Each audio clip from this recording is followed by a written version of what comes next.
सज्जन हो, ते साक्षात राधेचा अवतार आहे. फक्त देह पुरुष, इतकं नाम, इतकं नाम. तर ते म्हणाले की आपल्या लक्षात येत नाही. म्हणाले केवढा मोठा परमलाभ तुम्हाला झालाय.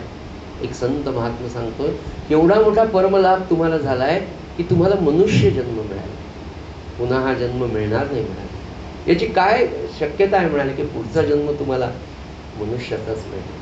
आज तुम्हाला मिळालं तर दोनच असतं, जे महाराजांनी सांगितलं ना त्याच गोष्टी त्यांनी सांगितलं. दोनच गोष्टी करा म्हणाले. एक, अतिशय पवित्र चरित्र ठेवा, तुमचं चारित्र्य पवित्र ठेवा, कर्तव्याला चुकू नका. आणखी महाराजांनी सांगितलं तेच, अखंड नामात राहण्याचा अभ्यास. महाराजांनी हेच सांगितलं. महाराजांनी अतिशय सोप्या नीती सोडू नका. तुमच्या वाटेला आलं कर्तव्य प्रामाणिकपणे करा, तिथे कोणाकडनं अपेक्षा करू नका. तुमचं कर्तव्य करा, सोडून द्या. तो मला बरं म्हणेल, तो मला चांगलं म्हणेल, तो माझ्या उपयोगाला येईल, ही पण अपेक्षा ठेवू नका. आणि कर्तव्य गृहस्थाश्रम करत असताना भगवंताच्या नामाला सोडू नका. अगदी तेच दोन गोष्टीची जाणीव कायम पाहिजे की आपल्याला पुन्हा गेला गेला हा नरदेह, मग कैसा भगवंत. आणि मी कशासाठी जन्माला आलो, तर त्या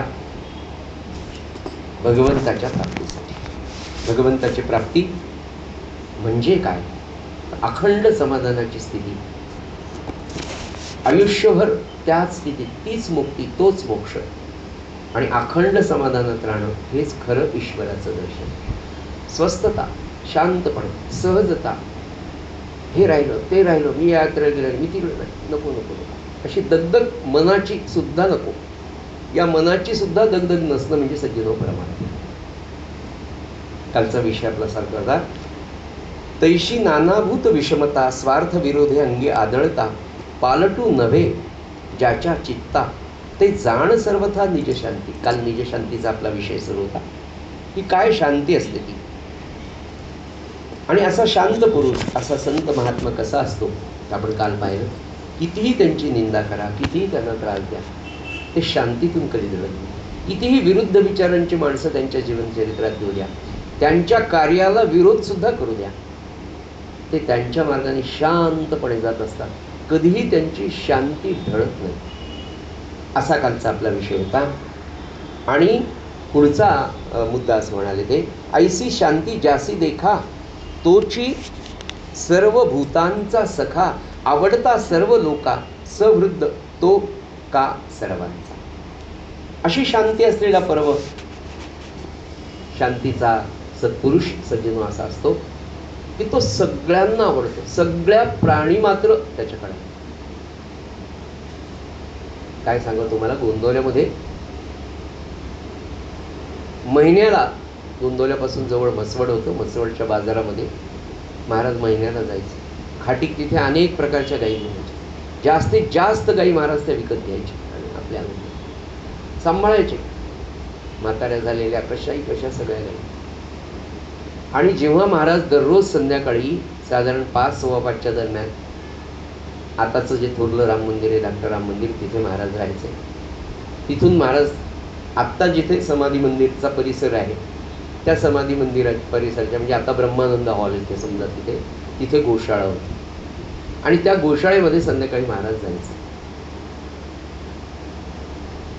शांतीची लक्षणं असलेल्या सत्पुरुषांची शांतीची जी लक्षणं ती कशी होती. आणि असं सगळ्या गायींना संध्याकाळी जेव्हा चारून तो माणूस आणायचा, महाराज असे शांतपणे उभं राहायचे आणि फक्त आवाज द्यायचे, गंगे, कावेरी, काशी, या बरं इकडे. बरोबर त्या नावाची गाय महाराजांच्या जवळ यायची, त्यांचे पाय चाटायचे, अंग चाटायचे.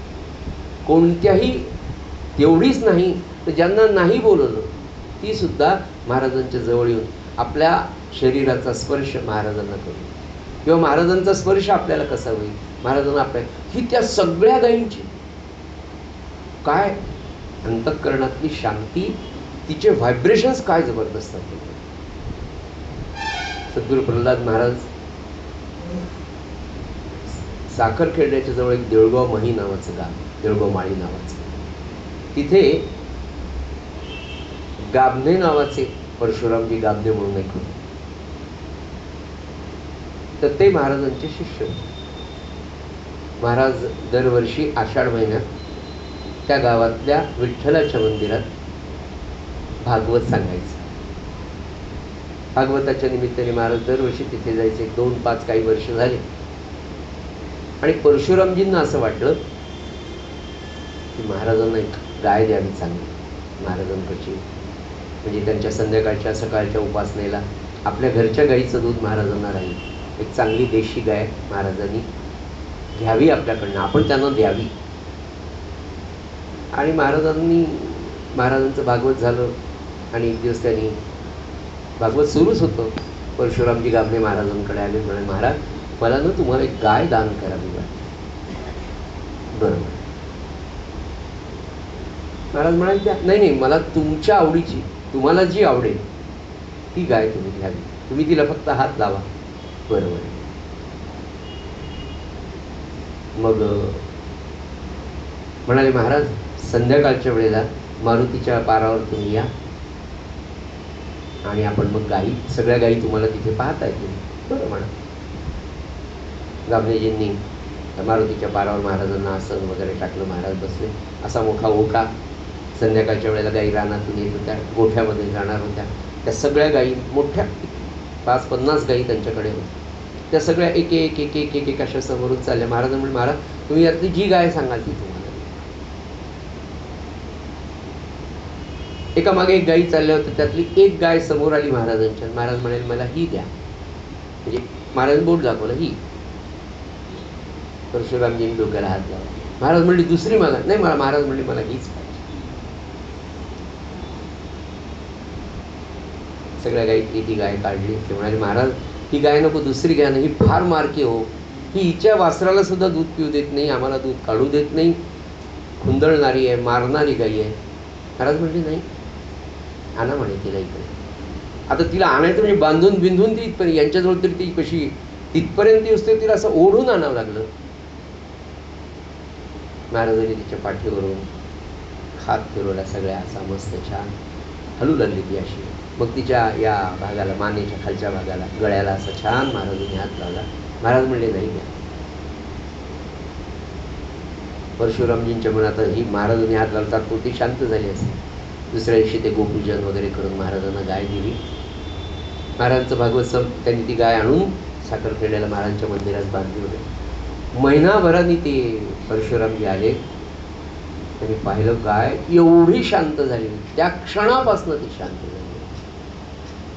शांती ब्रह्माचा स्पर्श, परमात्म्याचा स्पर्श काय असतं सगळं. इतकी शांती जेव्हा येते ना, तेव्हा हिंस्त्र शापद सुद्धा ही तर गायच होती. मी तुम्हाला म्हणालो की प्रल्हाद महाराजांच्या समोरून तो वाघ येतोय, महाराज समोर जात आहे, दोघंही समोर आले. दोघांनी एकमेकांकडे पाहिलं, जणू काही त्या वाघाने महाराजांचे डोळे लावून दर्शन घेऊन तो सरळ निघून गेला. इतक्या शांततेने जाणं हे त्या शांती ब्रह्माचं, हे शांतीचं लक्षण. म्हणून ते काय म्हणाले की तो सर्व भूतांचा सखा, सर्व प्राणी मात्रांमध्ये. कारण त्याची वृत्ती, सज्जनो, शांती वृत्ती होणं फार अवघड आहे, पण अशक्य नाही. इथे अशक्य काहीच नाही. फक्त त्या नामाने म्हणून तुम्हाला सगळ्या चित्तवृत्ती, अशा जी काही अशांतता आहे, जी काही वासनांची घालमेल आपल्या शरीरामध्ये सुरू आहे ना, मनामध्ये जी सुरू आहे ना, ती सगळी शांत होण्यात.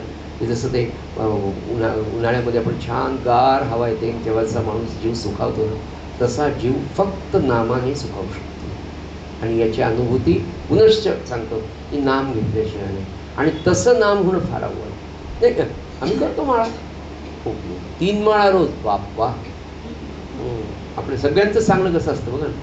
काही काही लोकांना 45 वर्षापूर्वी अनुग्रह झाला, सकाळची माळ चुकली नाही, एकच, तरीही सज्जन होती काम दे. महाराज काय म्हणले, कमीत कमी 1 माळ करा. कारण त्या एका माळेने तुम्ही 13 कोटीपर्यंत कसे जाणार आहात. कारण ते रोजचं चार्जिंग आहे 1 माळ म्हणजे. ज्याचा जसा भोग असेल तसं ते होईल, पण योग निश्चित येईल. आज मी सांगतो तुम्हाला आनंदाने, आजच्या या तारखेला आषाढी एकादशीपासून आज तागायत श्री महाराजांच्या कृपेने चैतन्य उपासना मंडळ लोकल नांदेड, नांदेडचे 45 लोकांनी 13 कोटीचे संकल्प नुसते सोडले नाही तर घेतले. 45 लोक. आणि ही संख्या अजून उद्या परवा नवे या चातुर्मासामध्ये निश्चित 100च्या वर श्रींच्या कृपेने. इतके दिव्य. खरं सांगतो ना की माणसाला काहीतरी एक छोटा आनंददायी मनाचा धाकच पाहिजे. आनंददायीच नाही जग. आता सगळी कामं झाली, नुसतं बसवतच नाही. प्रवासात असेल काउंटर आहे, ऑफिसमध्ये असाल काउंटर आहे, घरी असाल माळ आहे. माळेला सोडून तुम्हाला राहवत नाही. ही त्या संकल्पाची शक्ती. आणि किती किती सुंदर अनुभव येत आहे. खरं सांगतो ना, जेव्हा कळतं की हा देह राहिलेलं हे जीवन, प्रत्येक श्वास त्याचा आहे, मग त्या श्वासाला नाम. ते म्हणाले हा श्वास त्याने दिला. हा श्वास जर नामाशिवाय जात असेल तर तो वायात जातो, असं संत सांगायचे. आणि कलियुगामध्ये दुसरं साधनच नाही. ही सर्व, मी म्हटलं तुम्हाला, सर्व भूतांचा सकाळ आवडता सर्व लोका सहृद तो का सर्वांचा. संतांचं दुसरं शांतिपुरुषाचं लक्षण असं आहे की सगळ्यांना वाटतं तो माझाच आहे, त्याचं माझ्यावरच प्रेम. संत महात्मे सद्गुरूंचं वैशिष्ट्य असं असतं, सत्पुरुषाच्या बाबतीत इतकं प्रेम असतं त्यांच्यात, आणि निर्व्याज आणि निष्काम, कुठलीच कामना नाही, फक्त या जीवाचं चांगलं व्हावं एवढंच एक त्या सत्पुरुषाला, त्या सद्गुरूंना, त्या शांती ब्रह्माला वाटत असतं. असं स्वतः भगवान सांगतात. हो, भगवंतानी आपल्या भक्ताची स्तुती करावी याच्यापेक्षा अजून काय असेल. पुढे म्हणाले नवल सख्यत्वाची परी सर्वस्व दे निजमैत्री स्वार्थी वंचनार्थ न करी कृपा पात्री उपदेशू. काय सांगावं म्हणाले, त्याचं सख्यत्वच इतकं गोड असतं, त्याची मैत्री. मैत्री हा शब्द सुद्धा अलीकडचा. सख्यत्व, सखाच, इतकं विलक्षण प्रेम असतं ना अशा संत महात्म्यांचं की तुम्ही विचारच करू शकणार. अनंत कोटी ब्रह्मांड नायक असलेले गोंदवलेकर महाराज जेव्हा वाणी रूपाने आले ना, तर तात्यासाहेब केतकरांचे वडील भाऊसाहेब केतकर म्हणून, त्यांचं भगवंत आपल्या सद्गुरूंवर म्हणजे गोंदवलेकर महाराजांनी, भाऊसाहेब केतकरांचं वैशिष्ट्य असं की त्यांना सगुणामध्ये ब्रह्मचैतन्य महाराजांचा खूप सहवास झाला. आणि महाराजांनी देह ठेवायच्या आधी सुद्धा सांगितलं की मी जेव्हा पुन्हा प्रगट होईल भाऊसाहेब, तेव्हा पुन्हा तुम्हाला माझा सहवास. तेव्हा वाणीरूप आविष्काराने ते प्रगट झाले आणि भाऊसाहेब त्यांच्याबरोबर राहत होते. तेव्हा त्यांनी त्या काळात भाऊसाहेबांनी सांगितलेला प्रसंग की महाराज कर्नाटकात रामकार्यासाठी गेलेले आणि भाऊसाहेब त्यांच्याबरोबर होते. भाऊसाहेबांचं बऱ्यापैकी वय झालेलं होतं. वाणीरूप महाराजांनी त्याचे मला सांगायचं काय, सख्यत्व काय असतं, किंवा तुम्हाला अजून सांगू का, त्याचं वैशिष्ट्य असं आहे बघा की नवल सख्यत्वाचे परी सर्वस्व दे निजमैत्री स्वार्थी वंचनार्थ न करी कृपा पात्री उपदेशू. की प्रेमाची तऱ्हा, प्रेमाची त्याची दृष्टी इतकी आतर्क्य असते की तुम्ही कल्पनाच नाही करणार. वाणीरूप महाराज आणि त्यांच्या बाजूला भाऊसाहेब भेटले, बसले भोजन प्रसादाला कर्नाटकामध्ये, आणि कडबू केलेले. कडबू त्या बाई आल्या कर्नाटकला, पटपट पटपट पटपट वाढत गेले. आता हे थकलेले, यांचं आहार कमी, त्या बाईने एकदम 2-3 कडबूत भाऊसाहेबांच्या पानात टाकले, महाराजांना दिले, आणि त्या बाई गडबडीत निघून गेले. भाऊसाहेबांचा स्वभाव अतिशय शांत संकोचित असा. त्या बाई पुढे वाढून गेल्या, सगळ्यांची जेवणं सुरू होती, कुणाचंच लक्ष नव्हतं. स्वतः महाराज आपले शिष्य असलेल्या भाऊसाहेब केतकरांना हळूच कानात म्हणतात, भाऊसाहेब तुमच्या पानातला कडबू मी घेऊ का? म्हणजे त्यांना जाणार नाही, ते खाणार नाही, किंवा खाल्लं तर त्यांना अजीर्ण होईल. ते म्हणाले, त्यांना थोडा संकोच झाला. म्हणाले, आईला लेकराचं काही पुष्ट नसतं.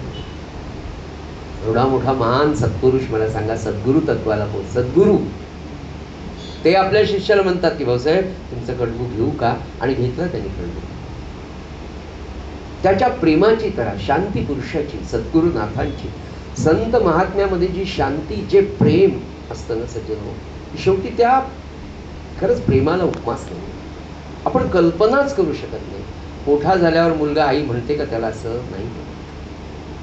त्या सद्गुरुनाथाला तसं नाही वाटलं. म्हणून म्हणणं त्याच्या मैत्री, सर्वस्व दे निज मैत्री, ते सख्यत्वच इतकं वेगळं आहे त्या शांती पुरुषाचं, काय सांगू. पुढे म्हणाले, अतर्के त्याची पाहता दिठी, मद्रुपे देखे सकळ दृष्टी, जगासी मज अभिन्न गाठी, निज दृष्टी बांधली. त्याच्या आधी सांगायचं राहिले की स्वार्थी वंचनार्थ न करी, पण कृपा पात्री उपदेश. जो खरोखर चांगला साधक आहे, भक्त आहे, त्यालाच हा शांती पुरुष उपदेश करतो, इतरांना उपदेश नाही. पुढे म्हणाले, अतर्के त्याची पाहती दिची, की त्याची दृष्टीच अतर्क्य आहे, अशी वेगळी दृष्टी की सारी सृष्टी. पुढे म्हणाले ना, जगासी मज अभिन्न गाठी, सगळं जग या शांती ब्रह्माला, या शांती पुरुषाला सगळं जग रामरूप, नवे नवे भगवत रूप दिसतं. जिकडे तिकडे भगवंतच आहे, हा भगवंत, तो भगवंत. आणि मग हे प्रत्येक त्याच्या सहवासात येणारे जीव हे भगवंताचं स्वरूप आहे असं समजून त्यांचं वागणं असतं. पुढे म्हणाले की तो जिकडे पाहतो तिकडे त्याला भगवंतच दिसतो, आणि तो जिकडे पाहत नाही तिथेही भगवंतच असतो त्याच्या दृष्टीने. म्हणजे महाराज एकदा म्हणाले की माझ्याकडे अनुग्रह घेण्यासाठी येणारा जो शिष्य असतो ना, त्याला सुद्धा मी रामरूपात पाहिलं. तो माझ्याकडे येतो, तो माझा शिष्य होतो, म्हणजे तो हीन आहे, तो दीन आहे असं समजत नाही. मी ज्याला अनुग्रह दिला त्याच्यात सुद्धा मी राम पाहिला, अशी विशाल दृष्टी या सत्पुरुषांची, शांती गाठलेल्या माणसाची असते. पुढे म्हणाले, अवघे जगची मी होय, तेव्हा तो मी हे भाषका जाये, ऐसा तो मज माझी समाये, समसाम्य समत्वे. अशी दृष्टी निर्माण होती की तो मी हा भावच नाही. म्हणजे अद्वैताची सुरुवात नव्हे, अद्वैत प्राप्तीच त्याला झालेली असते. तो वेगळा, मी वेगळा, हा भावच त्याच्याकडे राहत नाही, सगळं जग. आणि त्याच्यामुळे पुढे म्हणाले की असा असल्यामुळे सांडोनिया मनोधर्म, ऐसा ज्यासी मी झालो सुगम, त्यासी पुढची कैसे जन्म, दुःख निर्मळ व्याज. अशा शांती पुरुषाला पुन्हा जन्म नाही. तो त्या अवस्थेलाच पोचलाय की आता त्याला पुनरपी जन्म, पुनरपी जठरी शयनम हे नाहीच. पुनरपी मरणम नाही, पुन्हा आईच्या उदरात नाही, पुन्हा जन्म नाही. आणि जन्म नाही, नाथ महाराज म्हणाले, ज्याला जन्मच नाही त्याला मृत्यू कशाचा आला, त्याला मृत्यूची भीती नाही. असा तो मुक्त पुरुष एका शांतीने तयार होतो. पण त्या शांतीसाठी काल तुम्हाला आठवत असेल त्यांनी एक सांगितलं की भगवंत किंवा सद्गुरू यांच्याशिवाय ते नाही. आधी आपल्याला प्रयत्न करणं गरज आहे, आपल्याला साधन गरजेचं आहे. आणि त्याच्यासाठी सज्जनो भगवंताची नड, भगवंताची गरज आपल्याला निर्माण झाली पाहिजे. पुढचा विषय आहे, मातेच्या उदरकुहरी रजस्वलेच्या रुधिरा माझारी, पिताचेनी रेतद्वारी गर्भसंचारी संसरण. जे मातेच्या उदरी जंतू नाके तोंडी उरी शिरी, विष्टामूत्राचे दासरी नवमासारी उकडीचे. जठराग्नीची तोंडे घालुनी गर्भाची उंडी, उकडुनी पिंडी गर्भ कांडी घोडी जेती. ते गर्भीची वेदना नानापरीची यातना, नको नको रघुनंदना चिळसी मना येत असे. अवघ्यांच्या शेवटी प्रसूती वातू जो आठी, सर्वांगी वेदना उठी योनी संकटी देह जन्म. ऐसे अपवित्र जे जन्म, तेन पवविती ते नरोत्तम, जीही ठाकी जे निजधाम, ते पुरुषोत्तम समसाम्य. विषय येतो आपल्या गर्भवासाचा. आपण म्हणतो की नरजन्म म्हणून मिळणं कठीण आहे, पण हा नराचा जन्म सुद्धा किंवा कोणताही जन्म होत असताना ही सगळी प्रक्रिया आपल्याला माहिती आहे. जे नाथ महाराज भगवंतच सांगतो की सगळ्यात जास्त यातना कोणत्या असतील तर त्या गर्भामध्ये राहायच्या. जन्म झाल्यानंतर ते लेकरू लाल लाल लाल लाल दिसतं.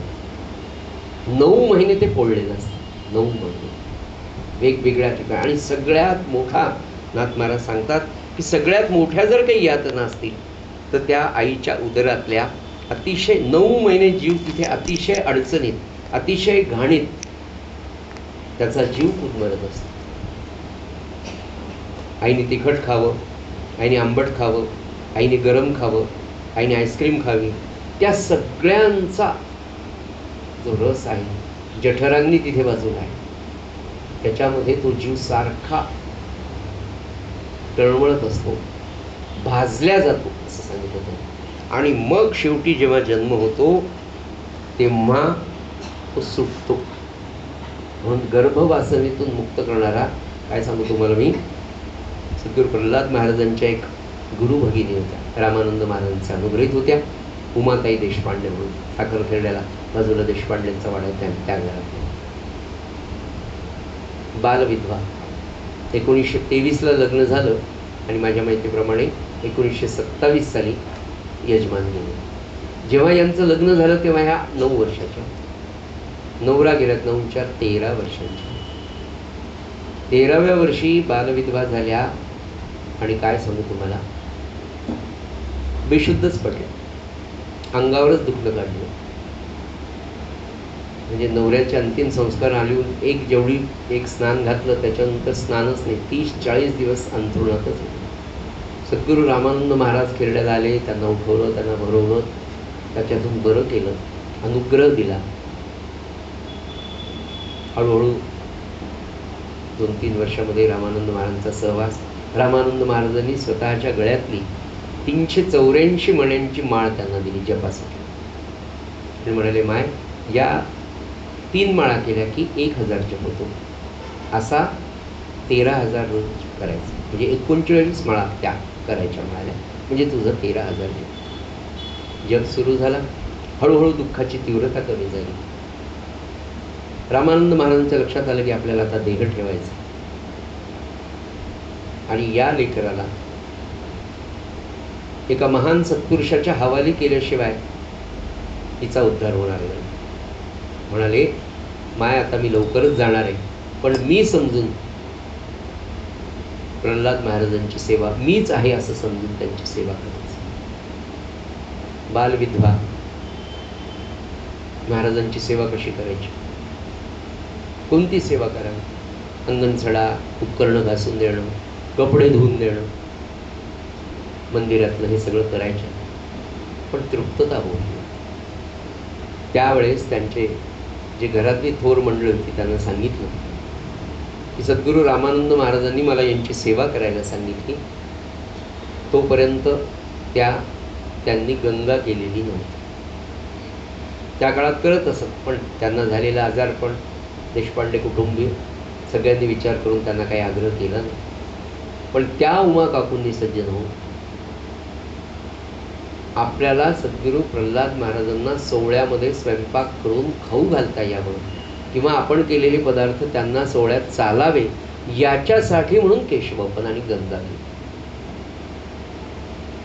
आणि इतकं कडक सोहळं होतं त्यांचं, काय सांगू, आचरण इतकं शुद्ध, इतकं पवित्र की 13,000 जप झाल्याशिवाय पाणी प्यायचं नाही. रोज महाराजांसाठी वेगवेगळे पदार्थ करायचे आणि सोहळ्यामध्ये पदराच्या खाली नेऊन रामानंद महाराजांना नैवेद्य दाखवायचा, कोणालाही न दिसतं ते महाराजांना शेवटपर्यंत. अशा उमा काकू एकदा महाराजांचं भागवत ऐकायला बसला. हा विषय आत्ता आला आणि आज हाच विषय भागवतातला की गर्भयातना काय असतात आणि तुकाराम महाराज काय सांगतात. तुका म्हणे गर्भवासी सुखे घालावे आम्हासे वगैरे.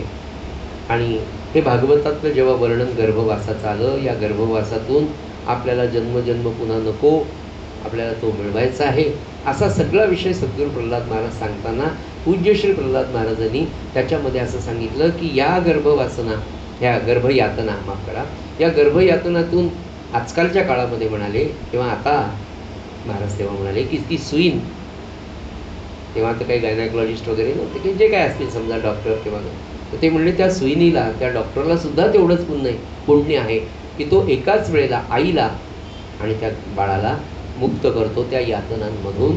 म्हणून ते कार्यसुद्धा भगवंताला आवडणारं कार्य आहे असं त्या याचं वर्णन श्री महाराज करत असताना उमा काकूंच्या मनावर तो प्रसंग हे सगळं इतकं बिंबलं. आणि त्यांचे मला वाटतं दीर का सासरे कोणीतरी नरहर डॉक्टर म्हणून खेरड्यामध्ये प्रसिद्ध होते आणि त्यांनी त्यांच्या हाताखाली 1-2 सुईणी तयार केल्या होत्या त्या काळात आणि ते नरहर डॉक्टर वेगवेगळ्या ठिकाणचे बाळंतपणं करायचे आढळले. ह्या घरी आल्या आणि नरहर डॉक्टरला म्हणाल्या मला ते सुईणीचं काम शिकवता का? त्या म्हणल्या उमाताई तुमचं सोहळं इतकं कडक की कांद्याचा पाचोळा तुमच्या पायाला लागला तर तुम्ही स्नान करता,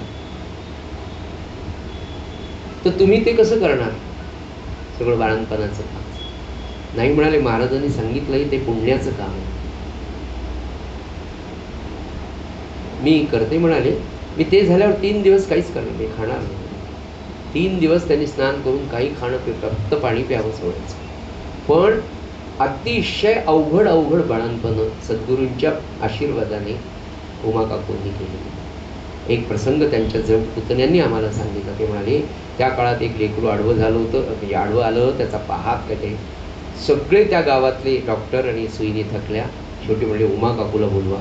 उमा काकू गेल्या मंदिरात तांगारा त्या लावला, नमस्कार केला, श्रीराम श्रीराम श्रीराम म्हणत अत्यंत अवघड असलेलं ते बाळंतपण उमाताईंनी बाळाला वाचून आईला वाचून व्यवस्थितपणे. एक प्रसंग, यातना किती कठीण असतात सज्जन. या सगळ्या यातनातून जेव्हा माणूस बाहेर येतो, शास्त्र असं सांगतं, भागवत कथा अशी सांगते की जोपर्यंत त्या गर्भाशयात तो बाळ असतं त्याला त्याची जाणीव असते आणि तेव्हा तो म्हणतो की सोहम सोहम सोहम, मला लवकर सोडो, मला लवकर सोडो, मला लवकर सोडो. तेच बाळ जेव्हा बाहेर येतं, मुक्त होतं, तेच कोहम कोहम म्हणायला लागतं. ही सगळी कथा आपल्याला पण माहिती. पण ते जे अज्ञान आहे ते किती दिवस आपलं कोहमचं राहिलं की अजूनही आपण कोहमच म्हणतो. केव्हा आपण सोहमकडे, केव्हा आपण जपाकडे, केव्हा आपण संकल्पाकडे जाणार याचा विचार. बहुत आयु गेले, खूप आयुष्य गेलं बरं. आता केव्हा तरी सज्जनो हे सगळं झालं पाहिजे. निजधामाला पोचल्यानंतर अशा शांती पुरुष, अशी शांती ज्याला मिळाली असते असा पुरुष निजधामाला जातोच. आणि मग तिथे गेल्यानंतर परमात्मा अगदी त्याच्या मागे पुढे असतो. त्याच्या वासना तर राहिलेल्याच नसतात. त्यामुळे तो जन्माला पुन्हा येणं शक्यच नाही. मग परमात्म्याला जेव्हा वाटतं की काही विशेष कार्य पृथ्वी तलावर आहे आणि या भागामध्ये अशा सत्पुरुषांची गरज आहे, असे जीवात्मे त्यावेळेला जन्म घेऊन ठराविक तेवढं कार्य करतात. पुन्हा त्यांच्या त्या जनहा लोकात म्हणा, तपहा लोकात म्हणा जाऊन बसतात. फार कमी महात्मे, फार कमी जीव असे असतात की जी सत्य लोकामध्ये श्री महाराजांसारखी मोठी माणसं ती सत्य लोकांमध्ये असतात. पण त्याच्यावर स्वाहा महा जना तपा हे जे योग आहेत इथे निर्वासन झालेले शांती पुरुष असलेले असे सगळेजण त्या निजधामाला पोचतात. सज्जनो, कळी काळाला जिंकून सुद्धा ही सगळी माणसं मनुष्य देह धारण करून येतात आणि भगवत स्वरूप होतात. नराचा नारायण होणं जे आहे ना ते अपेक्षित आहे. आपण नर म्हणून जरी जन्माला आलो असतं तरी या नराचा नारायण स्त्री पुरुष भेद आत्म्याला नाही आहे. त्यामुळे प्रत्येकजण जे जे कर्तव्य तुमच्या वाटेला आलं, नाथ महाराज म्हणतात ते करून पुढे जा. ज्यांना आता जन्म नाही त्यांना मृत्यू कसा. पुढचा आता भाग श्लोक 13वा. त्याच्यामध्ये शुक म्हणे कौरवनाथा, कृपा उपजली भगवंता, उपदेशिले महाभागवता, ज्ञानकथा निज बोलू. ते ऐकोनी उद्धव, श्रवणी थोर उठी ठाव, कैसे बोलिला ज्ञानगौरव, अति अपूर्व श्रीकृष्ण. श्रीकृष्ण श्रीमुखे सांगे कोड, ते निरूपण अति गोड, जीवी उठली श्रवण चाड, न उल्लंघी भीड देवाची. आवडी कळवळे चित्त, घाली साष्टांग दंडवत, हात जोडणी पुसत, प्रेमळ भक्त उत्तम. सज्जन हो, खरोखर त्या भगवान श्रीकृष्णाची कृपा उत्पन्न झाली म्हणून त्यांनी उद्धवाच्या हाती, उद्धवाला समोर करून ती कृपा आपल्याला पण प्राप्त होती. नाथ महाराजांनी पुन्हा हे सगळं मराठीत करून सोपं करून सांगितलं. नाही तर हे संस्कृत श्लोक आपण रामरक्षा संस्कृतमध्ये लहानपणी पाठ झाली म्हणून म्हणतो, आपणहून किती संस्कृत श्लोक जे शिकत असतील ते वंदनीय, पण सामान्यपणे जर पाहिलं तर कोणी तिकडे वळत नाही. नाथांची ही कृपा. आणि ते नाथ महाराज म्हणतात की श्रीकृष्णाची कृपा, श्रीकृष्णाला कृपा उत्पन्न झाली आणि म्हणून त्यांनी महाभागवत ही पदवी पहिल्यांदा श्रीकृष्ण म्हणजे नवे नवे नाथ महाराज उद्धवाला देतात की तो महाभागवत आहे, महान भक्त आहे. महाभागवत म्हणजे महान भक्त. आणि तीच पदवी पुढे गोंदवलेकर महाराजांनी, त्यांचे एक थोर शिष्य होते डॉक्टर कुर्तकोटी नावाचे, त्यांना महाभागवत म्हणतात. भागवताचा अत्यंत सुंदर अभ्यास केलेले, अत्यंत विद्वान हे महाराजांवर खूप निष्ठा असलेले असे कुर्तकोटी होते, त्यांना सुद्धा महाभागवत. तर असा महाभागवत उद्धव, त्याला समोर करून त्यांनी आत्मज्ञानाचा उपदेश केला. तो तुम्हा आम्हाला यामुळे सहजतेने कळाला. तेव्हा हे सगळं जेव्हा आत्मज्ञानाचा अमृत श्रीकृष्ण उद्धवाला पाजत होता, तो ग्रहण करत होता, त्याच्या चित्तवृत्ती शांत झाल्या आणि मग उद्धवाला अतिशय आनंद झाला. त्याचं चित्त प्रेमाने भरून गेलं आणि त्या उद्धवानी भगवान गोपालकृष्णाला साष्टांग नमस्कार घातला. भगवंतांनी साष्टांग नमस्कार होता होताच उद्धवाला मिठी मारली. काय सख्यत्व असेल सज्जनो! नुसती कल्पना करून डोळ्यासमोर जरी आपण चित्र केलं तर एवढा मोठा जगन्नायक परमेश्वर, 125 वर्षांचं भगवान गोपालकृष्णाचं वय झालेलं आहे. उद्धव त्यांचा सखा त्यांच्या समोर आहे. तो अतिशय आनंदाने विनम्रतेने मिळालेलं ज्ञान पचवण्याचा प्रयत्न करतो. त्या क्षणी तो अत्यंत नम्रभावाने साष्टांग दंडवत घालतो आणि उद्धव श्रीकृष्णाला म्हणतो की हे सख्या, हे भगवंता, माझ्या मनामध्ये अजून एक शंका आहे. श्रीकृष्ण म्हणतात सांग ना. ते म्हणाले 2 गोष्टी मोक्षासाठी आवश्यक आहेत, एक त्याग आणि दुसरं संन्यास म्हणजे संन्यस्त वृत्ती मुख्यतः. ह्या 2 गोष्टी मोक्षाचं खरं साधन आहे म्हणाल्या, परंतु ज्यांची बुद्धी म्हणजे हे सगळं आपल्यासाठी आहे म्हणाले, ज्यांची बुद्धी, ज्यांची दृष्टी सगळ्या या अशाश्वत असलेल्या दृश्यामध्ये गुंतलेली, त्यांना ह्या दोन्ही गोष्टी फार अवघड आहे, नाही का? इतक्या प्रकारचे आपल्यासमोर आकर्षण दररोज आहेत, दररोज.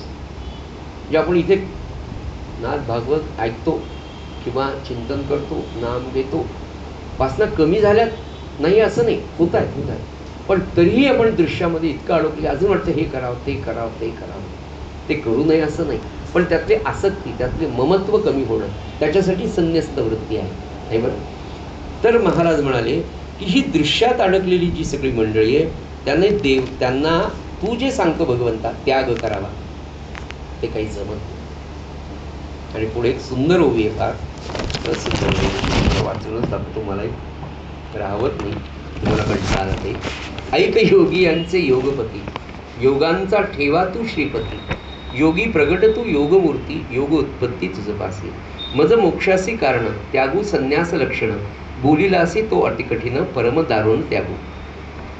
पुढे म्हणाले सगळ्यात महत्त्वाची गोष्ट ती की तू सर्वात्मा असता हृदयी, ही महत्त्वाची होती.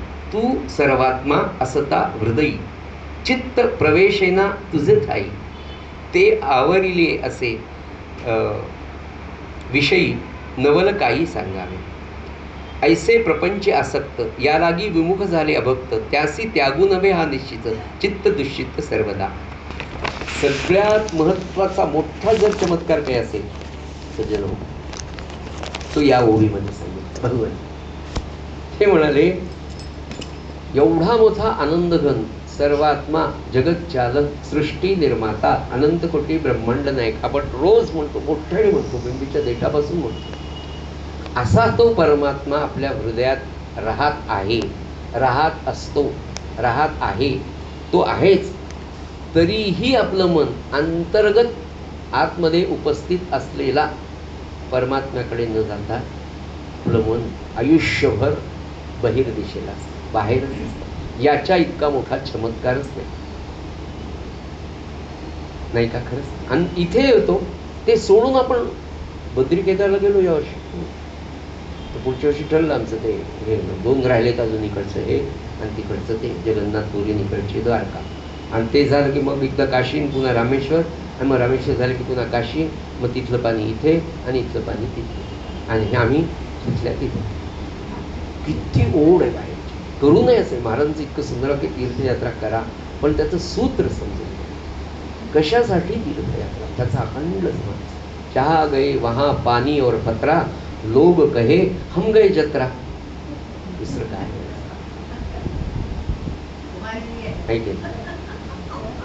जाऊ नका असं नाही बरं, अवश्य पाहावं. आपल्या देशातले आपल्या मुख्य जी स्थानाचं महात्म्य आहेच आहे, पण ते करून जर अनुसंधान राहत नसेल, त्या तीर्थयात्रेनंतर जर शीनच येत असेल, म्हणजे एक वाक्य नको बघ, बद्रिकेदार घरी आणि 15 दिवस आजारी पडले. होत एरवी प्रपंचात किती वेळा आजारी पडलो, बद्रिकेदारच्या नावाने कशाला पाहिजे.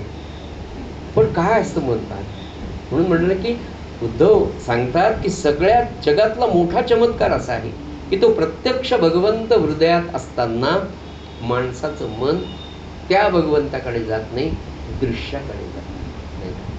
एकच विचार आहे सज्जन, एक एवढा विचार जरी याचं चिंतन आपण आज केलं ना, तर आपल्याला नामाचं भगवंताचं मार्ग किती किती मला सांगा. एका एका श्लोकावर 12-12, 15-15, 25 ओव्या, म्हणजे 12व्या श्लोकावर तर 25 ओव्या नातानी की अजून अजून अजून समजून सांगावं, अजून समजून की आपल्याला ते कळावंच.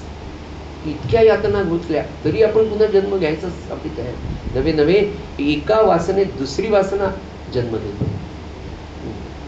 हे झालं की ते झालं की हे नको, ही आता ही गाडी 5 वर्ष वापरली, आता दुसरी घेऊ. एका वासनेत दुसरी वासना, दुसऱ्या वासनेत तिसरी वासना, अखंड. या वासनांना कधी थांबवता येईल का? या वासनांना कधी क्षीण करता येईल का? हा विचार माणसाच्या आयुष्यात यायला रिटायरमेंट होईल. 50-52 वर्ष व्हावं लागतं. सगळीकडून ठोकर खाऊन मग जेव्हा त्या कुत्र्याला कोणीच घालत नाही, कुच्चूप एका झाडाखाली येऊन बसतो उन्हाळ्याच्या करत. आपण कुत्र्यांना पाहतो शांतपणे त्याच्या दयनीय अवस्थेचं आणि आपल्या आत्मस्थितीचं वर्णन आपण हे चिंतन कधी करतो का? सध्या कधीच करत. सारखा सुखाच्या शोधात आपण जन्माला आल्यापासून. पण आज तागायत जेव्हा संकल्प झाला किंवा जेव्हा नामाला बसलो आणि तास दीड तास, खरं सांगतो त्या नामाचं वैशिष्ट्य की ते शब्दात नाही सांगू शकत. भगवंताच्या नामात जेव्हा तुम्ही गुंतता ना, तेव्हा हे सगळं विश्व जेव्हा विसरतो, त्या या सगळ्या विश्वामध्ये स्वतःला विसरणं हे भगवंताच्या उपासनेशिवाय, भगवंताच्या चिंतनाशिवाय, भगवंताच्या स्मरणाशिवाय शक्य नाही. त्या नामाचं महात्म्य किती की चंद्रशेखर महाराज म्हणलं तुम्हाला, मला ते वाक्य त्यांचं फार आवडलं. हरामखोर जरी म्हणलं म्हणजे तर राम नावाचं तुमच्या नावावर पुण्य आहे. इतकं नामाचं महात्म्य चंद्रशेखर महाराज फार सगळं एक एक सत्पुरुष आपल्यामध्ये दिला आहे. आपल्या आजही काय भारतभूमी आहे, काय महाराष्ट्र, विशेषतः महाराष्ट्र भूमी. मला एक दक्षिणेतले आमचे गुरुबंधू भेटले होते, तर ते म्हणाले काय सांगू म्हणाले, म्हणजे फार मोठे सत्पुरुष होते ते. परवा मागच्या महिन्यात आम्हाला त्यांचं भेट झाली, दर्शन झाली, भेटतो आम्ही त्यांना. ते म्हणाले आमच्या दक्षिणेत धर्म आचरण सोहळं ओवळं उत्सव खूप आहे, पण म्हणाले भक्तीसाठी आम्हाला महाराष्ट्रातच यावं लागतं. फार मोठा महात्मा बरं, की ज्या महात्म्यांनी सलग 14 वर्ष अखंड यज्ञ करायचं कार्य सुरू केले. 2020 ते 2032 असं 12 वर्ष अखंड. दक्षिणेत एक बाळगोळ का काहीतरी असं नावाचं गाव आहे, नर्मदेच्या काठावर, माफ करा कावेरीच्या काठावर 12 वर्ष सलग यज्ञ सुरू होते तिथे, आणि 12 वर्ष सलग चतुर्वेदाचे पारायण. हे सुरू होऊन 5 वर्ष झाले. असा सत्पुरुष म्हणतो की भक्तीसाठी महाराष्ट्र. काय संतांचे सज्जन, आपण इतके भाग्य, इतकी थोर परंपरा आपल्याला लागली. समर्थांसारखा पुरुष इथे जन्माला आला, नाथांसारखा महाराज म्हणायचे. महाराजांचंच वाक्य आपल्याला काय बोलता येईल. महाराज म्हणाले नाथ महाराजांसारखा समर्थांसारखा सत्पुरुष या समाजात महाराष्ट्रात जन्माला यावं, हे या समाजाचं हे आपलं भाग्य म्हणाले.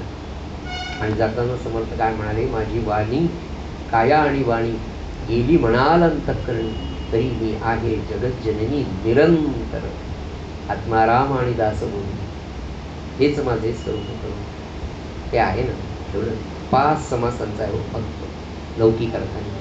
182 का 184 ओव्याचा आत्माराम.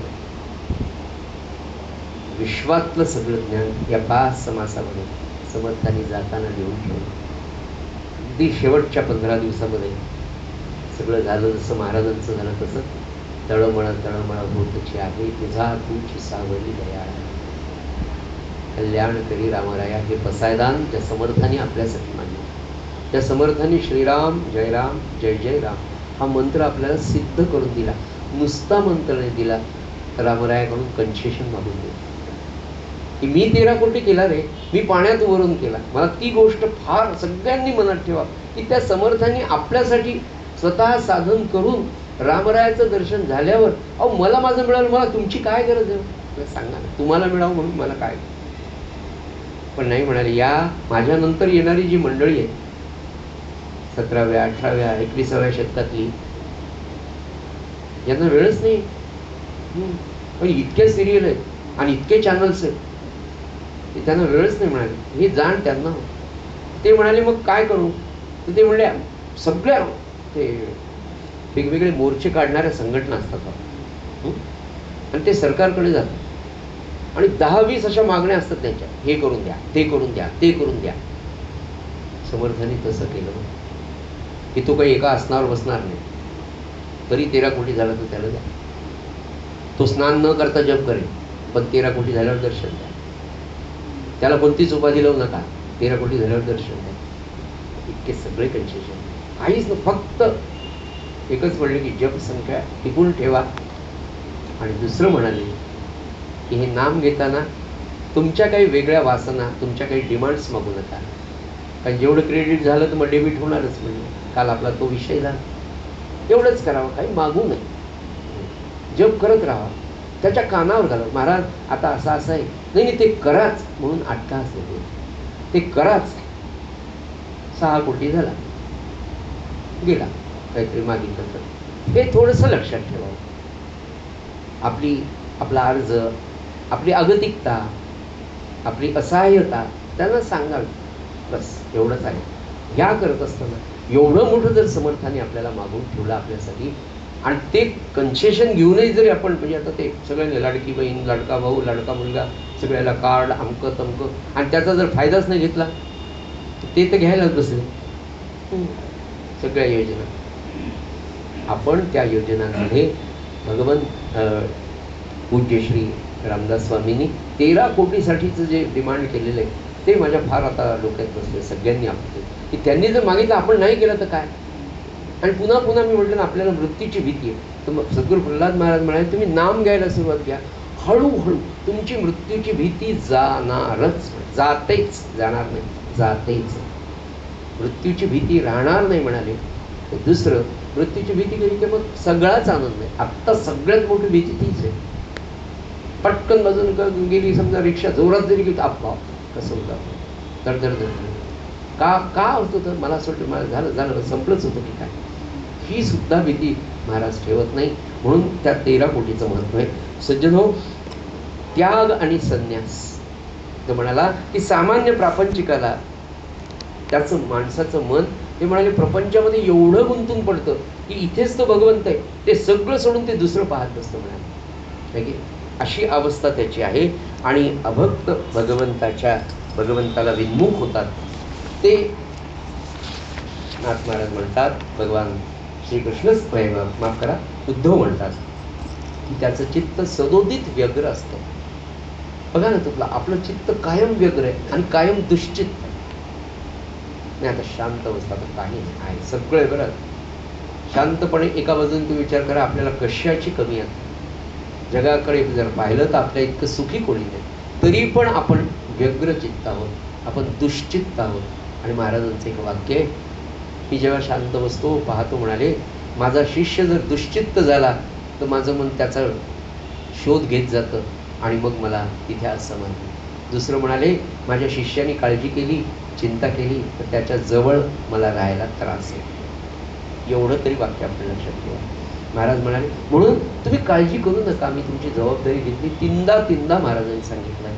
आणि या दुश्चित्त, या व्यग्र असलेल्या मनामुळे त्याला त्याग साधत नाही, असं उद्धव भगवंताला सांगतात.